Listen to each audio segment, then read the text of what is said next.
जिन्होंने सिद्धांतों के लिए प्रधानमंत्री पद की कुर्सी को ठुकराया था, ऐसी पावन धरा को कोटि कोटि नमन करते हुए, जिस धरा ने महान किसान नेता और स्वतंत्रता संग्राम सेनानी सर छोटू राम जी को, सुर सम्राट पंडित जसराज जी को जन्म दिया हो, ऐसी पावन धरा को नमन करते हुए मैं आप सबका हृदय से स्वागत करता हूं, अभिनंदन करता हूं।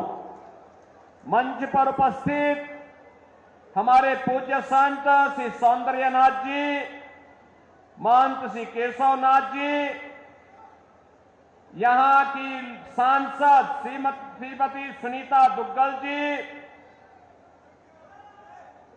लोकसभा के हमारे प्रत्याशी श्री अशोक तंवर जी, राज्यसभा के माननीय सांसद श्री सुभाष बराला जी, लोकप्रिय विधायक और हमारे नाथ संप्रदाय के ही भक्त हैं श्री गोपाल जी, माननीय विधायक श्री दुड़ाराम जी, विधायक श्री लक्ष्मण नापा जी, जिलाध्यक्ष श्रीमती नताशा सिहाग जी, जिलाध्यक्ष फतेहाबाद श्री बलदेव ग्रोहा जी, पूर्व राज्यपाल श्री गणेशी लाल जी, लोकसभा संयोजक आदित्य चौटाला जी, हरियाणा सरकार के चेयरमैन श्री बेग फुला जी, जगदीश चोपड़ा जी, मंच पर उपस्थित भारतीय जनता पार्टी के सभी हमारे पदाधिकारीगण और भारी संख्या में बाबा सिरसाई नाथ की पावन धरा को विकास और विरासत की भूमि के रूप में स्थापित करने के लिए यहां पर उपस्थित मैंने बहनों और भाइयों, आप सबका मैं हृदय से अभिनंदन करता हूं, स्वागत करता हूं।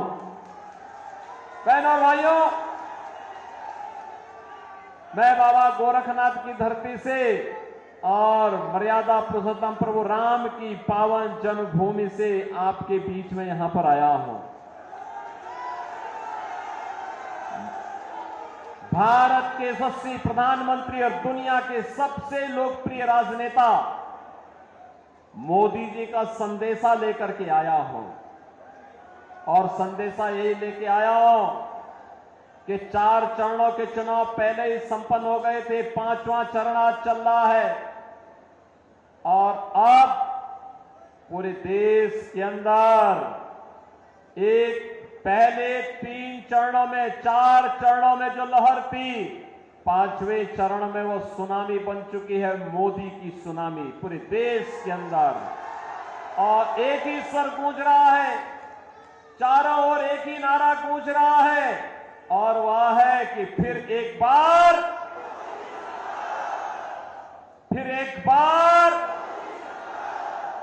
तीसरी बार,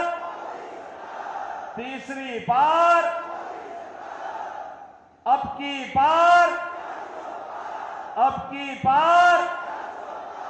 जब हम 400 पार की बात करते हैं तो बहन और भाइयों, कांग्रेस को चक्कर आने लगता है,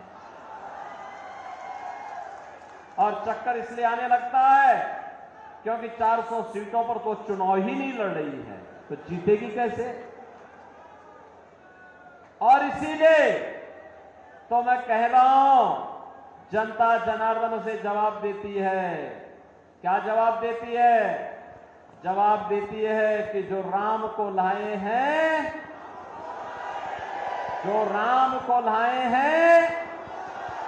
पूरे देश से एक ही आवाज है। और बहनों, विरासत और विकास की अद्भुत संगम, अयोध्या में रामलला आ गए, और कांग्रेस को तो सत्ता की इतनी जल्दी थी कि करतारपुर साहब को ये भूल गई थी। और तो मोदी जी आए, तो मोदी जी ने आने के बाद करतारपुर कॉरिडोर के निर्माण के कार्यक्रम को भी आगे बढ़ाया, गुरु नानक देव की पावन धरा को भी भारत का हिस्सा बनाने का कार्य आगे बढ़ाया, और गुरु गोविंद सिंह जी महाराज के 4 साहबजादों ने, जिन्होंने सरहिंद के लिए अपने आप को बलिदान किया था, उनके नाम पर 26 दिसंबर की तिथि को वीर बाल दिवस के रूप में मनाने की घोषणा भी की है। इसलिए बहनों और भाइयों, आज इसीलिए मैं आपको पास आया हूं कि पावन धरा तो मेरे लिए दो प्रकार से महत्वपूर्ण है। गुरु नानक देव जी से लेकर के गुरु गोविंद सिंह जी के साहबजादों की पावन धरा के रूप में, और हमारे नाथ संप्रदाय के पवित्र संत बाबा सिरसाई नाथ जी के नाम पर, जिनके नाम पर इस सिरसा बसा हुआ है। इसलिए ये मेरे लिए एक पावन धरा है। इसको मैं कोटि कोटि नमन करता हूं, आप सबका अभिनंदन करता हूं, स्वागत करता हूं। बहनों और भाइयों, आज देश बदल चुका है। हमारी पीढ़ी सौभाग्यशाली है कि हम नए भारत के नागरिक हैं। मोदी जी के नेतृत्व में कार्य कर रहे हैं, और जो दुनिया के लिए असंभव है, जो कांग्रेस के लिए असंभव था, वो मोदी जी ने संभव करके दिखा दिया। कर दिया ना। देखो, पहले दुनिया में भारत का सम्मान नहीं बचा था। लोग भारत को शक की निगाहों से देखते थे। पहले दुनिया में भारत के बारे में तमाम प्रकार की चर्चाएं होती थी। हमारी सीमाएं सुरक्षित नहीं थी। दुश्मन भारत की सीमा में घुस जाता था। आतंकी विस्फोट होते थे, जगह जगह विस्फोट होते थे। नक्सलवाद चारों ओर फैला हुआ था। विकास कार्य ठप पड़े थे। जब सुबह उठते थे तो पहला समाचार भ्रष्टाचार का, और सायंकाल होते होते आतंकी वारदात की घटनाएं आने लगती थी। निर्दोष लोग मारे जाते थे, सेना के जवान शहीद होते थे। गरीबों के कल्याण के लिए कोई योजना नहीं थी। कोई गरीब भूख से मरता था, किसान आत्महत्या करता था, दवा के भाव में मरीज दम तोड़ता था, बेटी और व्यापारी सुरक्षित नहीं थी। बहनों और भाइयों, पिछले 10 वर्ष में मोदी जी ने भारत की तस्वीर और तकदीर को बदला है। ये तस्वीर और तकदीर को कैसे बदल दिया है? आज भारत का सम्मान दुनिया में बढ़ा है। दुनिया में कोई संकट आता है, लोग दुनिया भारत की तरफ देखती है। सीमाएं सुरक्षित हैं। अब कोई दुश्मन भारत की सीमाओं का अतिक्रमण नहीं कर सकता है, क्योंकि नया भारत है। और आतंकी वारदात तो नहीं होती, इस पे नकेल कसा गया। लेकिन अगर पटाखा भी जोर से फट जाए ना, तो सबसे पहले पाकिस्तान सफाई देता है कि नहीं, मैंने नहीं किया है।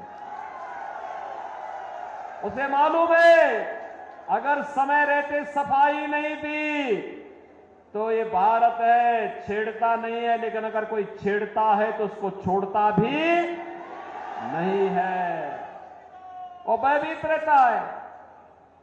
बहनों और भाइयों, भय बिनु होई न प्रीति, ये वही है। जब ताकत होती है ना, तो हर व्यक्ति शांति और सौहार्द के लिए आपके सामने झुकता है। और आज भारत ने दुनिया को एहसास कराया है। विकास के कार्य बड़े बड़े, highway, railway, metro, IIT, IIM, AIIMS, one district one medical college, triple IT, NIT, world class university, और हर व्यक्ति के स्वास्थ्य के लिए हर घर नल, और नल में जल की योजना मोदी जी ने पूरे देश के अंदर लागू कर दी। देखो, कांग्रेस के लोग भूखों मरते थे, गरीबों को भूखों मारते थे, उनका रसीद राशन खा जाते थे। और बहनों और भाइयों, भाजपा की सरकार में 80 करोड़ लोगों को फ्री में राशन मिल रहा है। मैं बोलना चाहता हूं, जो लोग पाकिस्तान का राग अलाप रहे हैं, उनको बोलो, 23 से 24 करोड़ की आबादी का पाकिस्तान भूखों मर रहा है। वहां की जनता सड़कों पर है, तोड़फोड़ आगजनी हो रही है, 1 किलो गेहूं के लिए छीना झपटी हो रही है। और मोदी जी के नेतृत्व में भारत ने 10 वर्ष में 25 करोड़ लोगों को गरीबी रेखा से उभारने का काम किया है। 60 करोड़ लोगों को देश के अंदर 5 लाख रुपए का स्वास्थ्य बीमा का कवर मिल रहा है। 50 करोड़ गरीबों के जनधन अकाउंट खुल गए हैं। 12 करोड़ किसानों को किसान सम्मान निधि का लाभ, 12 करोड़ घरों में शौचालय का निर्माण, 10 करोड़ गरीबों को उज्ज्वला योजना का कनेक्शन, और 4 करोड़ गरीबों के मकान बन गए हैं। और मोदी जी ने घोषणा की है तीसरी बार सरकार बनेगी, 70 वर्ष से ऊपर के हर एक बुजुर्ग को 5 लाख रुपए हर वर्ष स्वास्थ्य के लिए उपलब्ध करवाएंगे। मोदी जी ने घोषणा की है तीसरी बार सरकार बनते ही जितने बचे हुए गरीब होंगे उनको भी एक एक मकान उपलब्ध करवाएंगे। मोदी जी ने घोषणा की है तीसरी बार सरकार बनाएंगे, सोलर स्कीम के अंतर्गत हर घर को फ्री में बिजली उपलब्ध करवाने का काम भी करेंगे। बहनों और भाइयों, यहां विकास भी है, गरीब कल्याण भी है, देश की सुरक्षा भी है, आतंकवाद का सफाया भी है और भारत का सम्मान भी है। और साथ साथ रामलला का भव्य मंदिर के निर्माण का कार्य भी तेजी के साथ आगे बढ़ गया है। रामलला अयोध्या में विराजमान हो गए। बहनों और भाइयों, मैं आपसे पूछना चाहता हूं, मोदी जी ने जो ये किया, इसमें किसी के साथ भेदभाव हुआ है क्या? अरे इसमें तो कोई भी जाति, हर जाति, मत, मजहब, क्षेत्र, भाषा, पूरे देश के 140 करोड़ लोगों को उन्होंने परिवार मान करके दिया। सबका साथ, सबका विकास की बात मोदी जी ने की। और बहनों और भाइयों, एक तरफ सबका साथ और सबके विकास की भाव, सुरक्षा सबको, लेकिन तुष्टीकरण किसी का नहीं। हमने तुष्टीकरण नहीं, संतुष्टीकरण पर ध्यान दिया। और दूसरी तरफ इंडी गठबंधन में कांग्रेस और उसके सहयोगी दल हैं। सुबह से लेकर शाम तक एक नया झूठ और एक नई अफवाह फैलाते हैं। जब सत्ता में थे तब कुछ नहीं किया, तब हिंदुओं की भावनाओं के साथ खिलवाड़ किया। तो उस समय ये लोग क्या कहते थे? कहते थे हिंदुस्तान के संसाधनों पर पहला अधिकार मुसलमान का है। अरे कहां हमारा हिंदू जाएगा, कहां हमारा दलित जाएगा, कहां पिछड़ा जाएगा, कहां अन्य गरीब जाएगा, कहां महिलाएं जाएंगी? और ये राग अलापते थे वही। और आज बहनों और भाइयों, इनके अंदर एक और भूत सवार हो गया है। कांग्रेस ने अपने घोषणा पत्र में इतनी खतरनाक घोषणा कर दी है, अब कहती है कि कांग्रेस सत्ता में आई तो सत्ता में आने के बाद गरीबी हटाने के लिए देश के हर नागरिक की संपत्ति का सर्वे करवाएगी। सर्वे करा करके विरासत टैक्स लगाएगी। विरासत टैक्स का मतलब आपके बाप की, आपके दादा की, आपके ग्रैंडफादर, आपके फादर, जिसकी भी प्रॉपर्टी आपको मिली होगी, उस प्रॉपर्टी में से आधी प्रॉपर्टी कांग्रेस के लोग ले लेंगे और फिर इस प्रॉपर्टी को वह मुसलमानों को बांट देंगे। क्या आप इसको स्वीकार करेंगे? क्या आप इसको स्वीकार करेंगे? क्या आप पाकिस्तानियों को और मुसलमानों को अपनी संपत्ति पे कब्जा करने देंगे? क्या? अरे हरगिज नहीं। भारतीय जनता पार्टी इनको ये मौका ही नहीं आने देने की। और ये तो बात की बात आएगी सत्ता में। रामलला के कारण इनको अब किसी भी जन्म में सत्ता नहीं मिलने वाली है, कभी नहीं मिलने वाली है, क्योंकि ये चुनाव तो राम भक्तों, रामद्रोहियों के बीच में हो गया है। ये तो रामद्रोही हैं, हमेशा राम का विरोध किए हैं, भारत की विरासत का विरोध किए हैं। इनको सत्ता कभी नहीं मिल सकती है। और यही कहने के लिए आज मैं आपके पास आया हूं। बहनों और भाइयों, आपने औरंगजेब का नाम सुना हो ना? ये मुगलों में सबसे क्रूर बादशाह था। औरंगजेब, कोई मुसलमान भी अपने पुत्र का नाम औरंगजेब नहीं रखता, मालूम है ना आपको? इसलिए नहीं रखता, औरंगजेब ने सत्ता के लिए पहले अपने भाई की हत्या की और फिर अपने बाप को भी जेल भेज दिया। बाप उसका पानी के लिए तरसते तरसते मर गया। वह औरंगजेब था। और अब औरंगजेब की आत्मा कांग्रेस के अंदर घुस गई है, इसीलिए वह विरासत टैक्स के नाम पर जजिया कर आप पे लगा रही है। ये जजिया कर औरंगजेब ने ही भारत में लगाया था। कहा था कि या तो जजिया कर दो और नहीं तो मुसलमान बनो। और कांग्रेस भी यही करना चाहती है। क्या आप इसको स्वीकार करेंगे? क्या आप इसको स्वीकार करेंगे? क्या हम भारत को विभाजन की ओर ले जाएंगे? क्या? अरे राम जन्मभूमि का जो पुण्य आपके साथ जुड़ा हुआ है, आप भी कह सकते हैं, सिरसावासी भी कह सकते हैं कि हमने तो यहां से कमल खिलाने का काम पिछली बार भी किया था। श्रीमती सुनीता दुग्गल को चुनाव जिता करके भेजा था, मोदी जी को प्रधानमंत्री हमने बनाया था। मोदी जी प्रधानमंत्री बने तब अयोध्या में राम मंदिर के निर्माण का मार्ग प्रशस्त हुआ।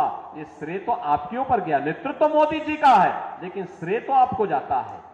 ये पुण्य आपको प्राप्त हुआ है, ये पुण्य आपके साथ जुड़ा हुआ है, इस पुण्य से वंचित नहीं होना है। और इसीलिए देश के अंदर जो आवाज आ रही है वो आवाज यही है, हर जवान से की आवाज है, और वो आवाज है जो राम को लाए हैं, जो राम को लाए हैं, और राम को लाने वालों को फिर से देश की सत्ता सौंपनी है। सौंपने को तैयार हैं? सभी सिरसावासी तैयार हैं? सभी लोग तैयार हैं? सहमत हैं? यहां से भारतीय जनता पार्टी के हमारे लोकप्रिय प्रत्याशी, युवा और जुझारू प्रत्याशी श्री अशोक तंवर चुनाव जीत करके जाएंगे। लेकिन बहनों और भाइयों, आपके पास 5 दिन का समय है। इन 5 दिनों में मोदी जी का संदेश घर घर पहुंचाएंगे। यह काम है। पहले मुझे बताओ, कितने लोग हैं जो कमल खिलाने के लिए अपने आप को 5 दिन का समय देंगे? भाई पूरा सिरसा ही तैयार है। अब इसमें मेरी बात सुनो, 2 काम करना है। आपने मेरे सामने संकल्प लिया है 2 काम। एक, हर व्यक्ति को प्रतिदिन 5 घर जाना है। उस परिवार के हर एक सदस्य से मिलकर के उससे कहना है, 18 वर्ष से हर वयस्क मतदाता को बोलना है कि देखो, आत्मनिर्भर और विकसित भारत के लिए हमें मोदी जी को फिर से प्रधानमंत्री बनाना है। मोदी जी को प्रधानमंत्री बनाना है तो इसके लिए कमल खिलाना है। और श्री अशोक तंवर जब यहां से चुनाव जीत करके जाएंगे तो मोदी जी 400 पार के लक्ष्य के साथ जाएंगे। तो बहनों और भाइयों, सारी समस्याओं का समाधान करेंगे। जाएंगे 5 दिन में 25 घर, और चुनाव के दिन उन 25 घरों को मतदान भी कराना है। कराएंगे? सहमत हैं? सभी लोग सहमत हैं? तो फिर मेरे साथ बोलेंगे, भारत माता की, भारत माता की, भारत माता की जय श्री राम, जय जय श्री राम, जय जय श्री राम।